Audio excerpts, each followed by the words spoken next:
Last but not least is Pierre-Alexandre Fournier, who will talk about using Hexoskin wearables in the International Space Station this summer.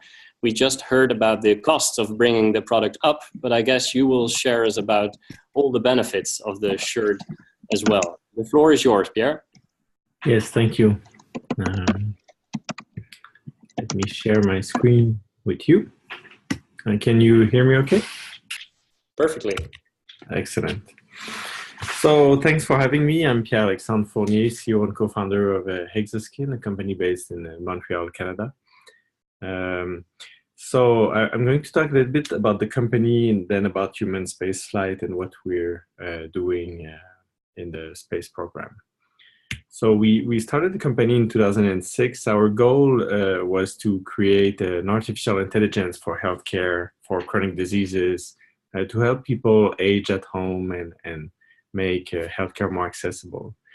The problem we found is that AI needs data, and so if you want to collect long-term vital signs data from people, well, we needed to create a platform for connected health and wearable sensors. So that's what we've developed, and we're known now for our smart clothing products for vital signs monitoring that are being used by clinical research, elite sports, defense, security, aerospace organizations all over the world. And we've been working with space agencies like the Canadian Space Agency and NASA since 2012. So about human space flight. So we send a lot of things to space. There's a lot of launches, but there's very few people that have been in space so far, a little bit more than 500 people. I think it's 562. Here you have all the missions that have occurred since the beginning of the 60s in space. And at no point in time there has been more than 16 people in space. So it's a very small group of people that have lived this experience, and we expect it to be something more frequent in the future. So there's a lot of challenges related to that. So the previous speakers talked a bit about it. So most of the human space flight has occurred actually very close to Earth in the International Space Station or the previous technologies and the previous lab that we had in orbit. And very few people went to the moon. But what we see as the future of human spaceflight is that we'll have more people around the moon or on the moon and people reaching Mars. At some point, NASA is going to be funded appropriately to send people to Mars. But we're still getting ready. There are huge challenges for long travels like that. And we're definitely not ready today.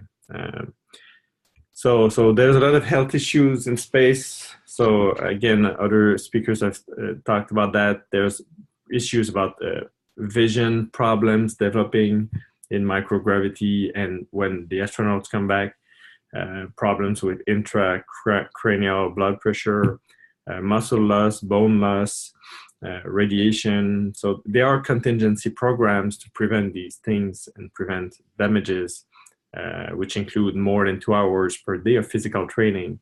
But it's not enough to slow the accelerated aging process in space. Another problem that they have in space is the circadian rhythm problems. So if you're in the International Space Station, you see 16 sunrises a day.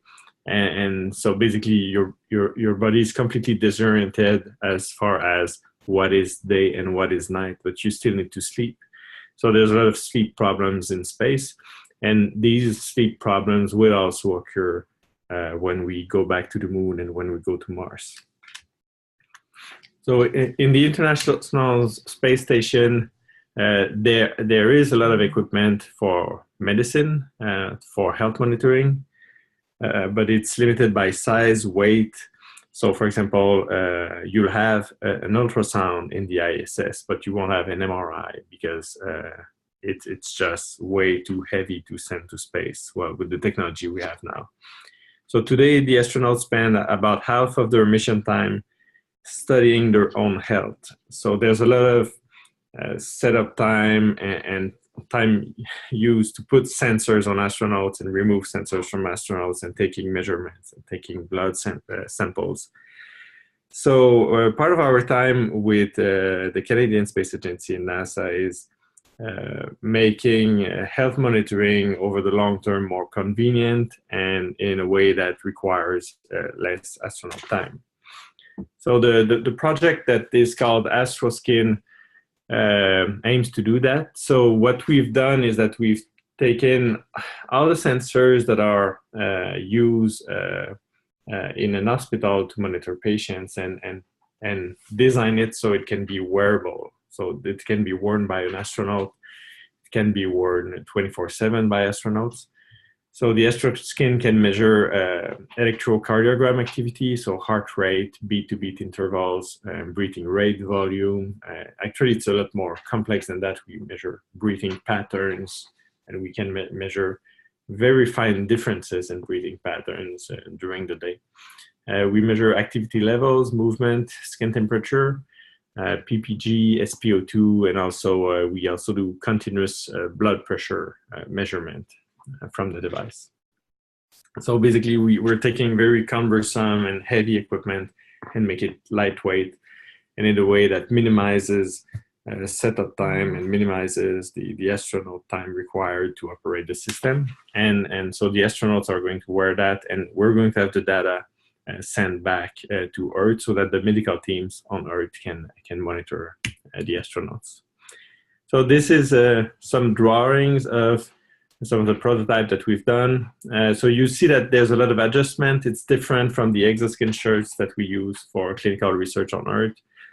So for example, there's a lot of adjustment related to body shape changes in space. So in microgravity, a lot of fluids will quit the legs where they normally are because of Earth's gravity, and they're going to move up in the body, and this changes over time. And there's also a flap in between the legs to hold the shirts down, because again in microgravity these shirts have a tendency to go up. It's something that have been noticed by people in charge of human factors at NASA for a long time. So this is an actual pictures of some of the prototypes that we've done. So some of these prototypes have been used in ERA mission in Houston at the Johnson Space Center. Other shirts, Hexoskin shirts, have been used in the IC's missions in Hawaii. So we've collected a lot of data with the technology on Earth to prepare the concept of operations in space. Everything has to be planned, and everything that can go wrong needs to be documented. Everything that needs to be done as a contingency need to be documented as well. So there's a lot of work about sending things to space that are about writing manuals that are very detailed, test procedures and usage procedures. So we're almost there now, and we're planning to have this equipment to be part of the International Space Station by the end of this year. So it's going to be available to all the world's space agencies collaborating on the International Space Station and scientists to do life science research in space. If you're interested in using this equipment to collect data and run experiments, you can contact us or the Canadian Space Agency. Really just ask and propose experiments, and we'll be happy to support you in doing that. So for more info, you can contact me. Again, I'm really easy to find. Thank you again. Merci.